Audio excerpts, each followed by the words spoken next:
Guess whose bread's finally all done? It is 11:33 and my bread is ready. I just took it out of the pan.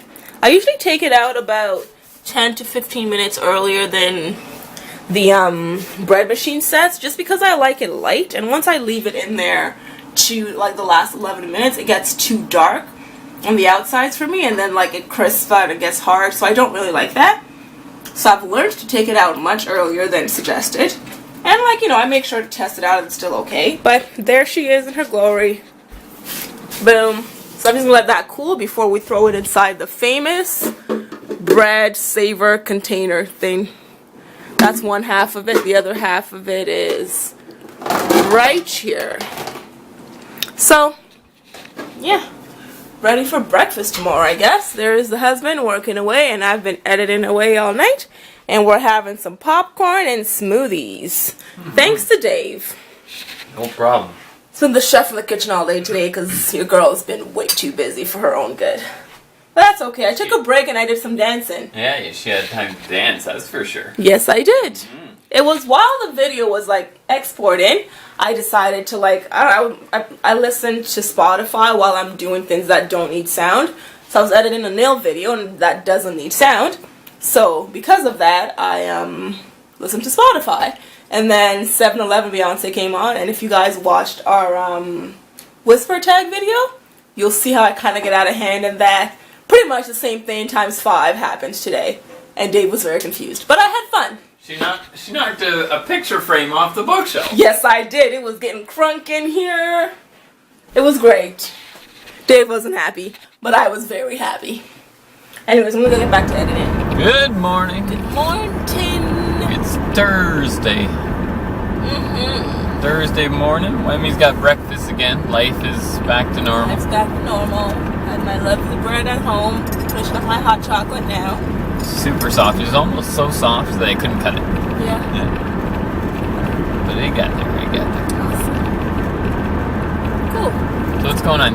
So I want to talk to you guys and Dave about the flight situation, that the Germanwings plane that crashed. First things first, may all those souls rest in peace and be welcomed home. When I first heard that the plane crashed, my thought was maybe there are survivors.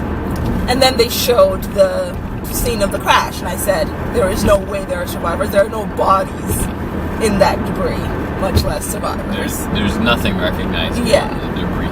Yeah. And then I was just like, that is crazy. That, like, I can only imagine what those people, like, what they went through. And then I was like, you know what? When they start releasing more information, that it just kind of, you know, almost nosedived in a sense. I wonder if a lot of people probably even, like, died before they even crashed. Like from that force and anxiety. Yeah. I don't know. Or they might have passed out or, you know, and or died before they even, like, crashed. In which case, it's like, I guess that's better because they feel less pain and all of that.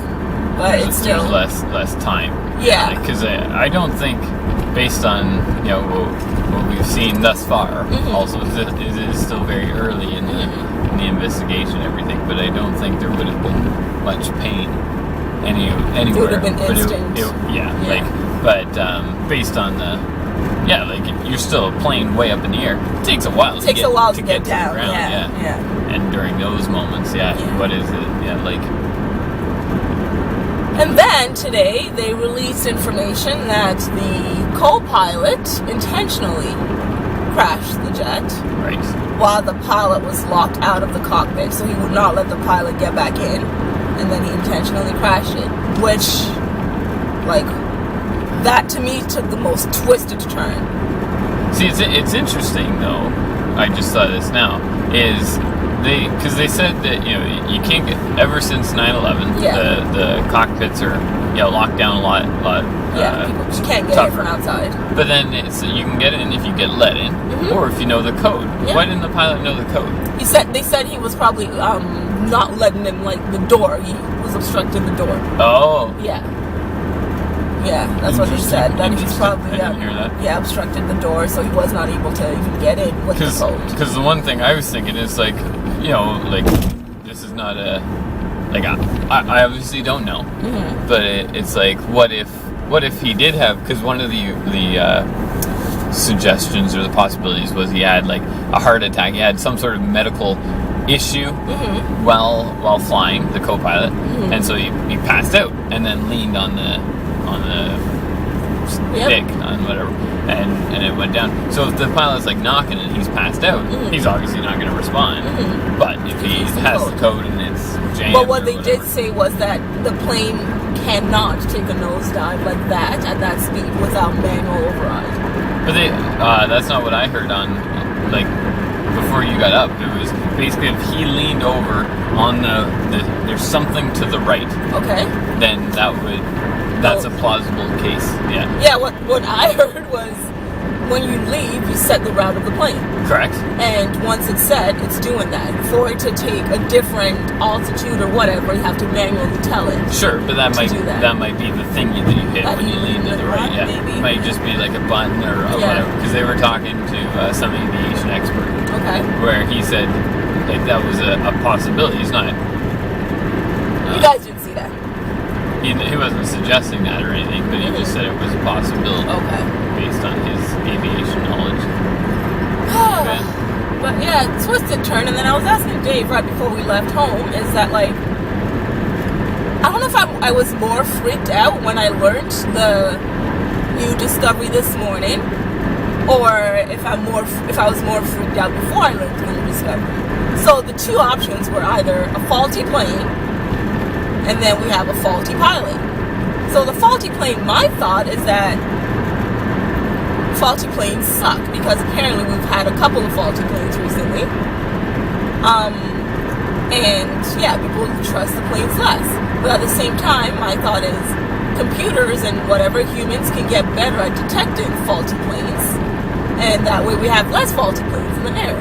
But we can't detect faulty humans as good, and that's coming from a psychologist to be. As well. I don't think we can. Sorry, as well. I mean, we can. That's why it's hard. Yeah, I mean, we can really it's hard to determine a faulty human because the psychologist can analyze a faulty human at point X. And if that person flies at point Y, their state of mind can completely do a change between X and Y. Right. So meaning if I interview them, 2 weeks ago, and then they fly 3 weeks later, you know what I mean? Like anything can change between those periods of time that we cannot detect as humans. Like, I don't have a brain thing attached to him all the time, so it's like, how do you detect faulty pilots? Right. But then Dave's thought was... No, I'm just kidding. Well, see, my thing is, a pilot is, or this particular pilot was just one individual. And given the rest of that name, in a sense? But if... we're going under the assumption that it was some sort of like terrorist related or malicious intent. Okay, so under that assumption, this one particular pilot had malicious intent and crashed a plane. But that doesn't make every other pilot in the world malicious? like that. Malicious, yeah. And so that's my feeling. Whereas if it was, let's say it was a malfunction, a computer malfunction, it's very easy for people, and now I'm in computer science, so maybe I'm just defending it more, but it's very easy for people to say, well, if that plane's computer did it, then this plane's computer did it. We'll do it.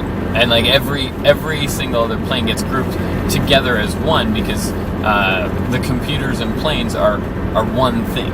Whereas the pilots and planes are individuals, and we as people understand individuals. We understand that I'm different than you, or different from all of you. Like we're just different people, and so it's like I think it's not better. It's the lesser of two evils to have it be a human error, because it's easy to understand as a human, and humans make mistakes, and that's something that we as people can accept and understand, is that we all make mistakes, and if this was just a mistake, it was just a mistake. Whereas if it was but is it a mistake if it's malicious intent? I thought a mistake that's intentional. Sure, no, okay, but that's yeah, that's just a different level of a mistake, because basically that mistake is hiring the person.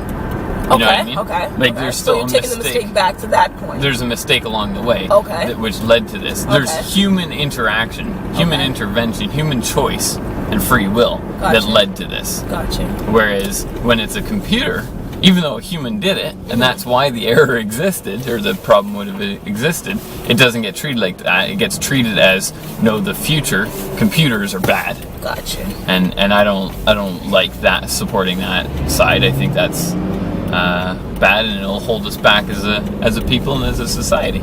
I see. Well, I don't know. Because the one thing I differ on this. Yeah, the one thing I said to you is, this was the co-pilot. This was a 28-year-old co-pilot who, with less experience than I think, what, 3 years or so? Than the other was pilot. It even that long? I thought it was 2014. That's when he was hired in 2012 or 2013 or something. Okay. But he obviously was flying before that, because you have to fly for a bunch. Basically, I think what this could potentially introduce is just more restrictions on, pilots leaving one another. And it's like, because then basically what you're doing is if the pilots were never allowed to leave each other, then you have to have two crazy pilots in the same, two malicious pilots in the same, exactly, same cockpit at the same time.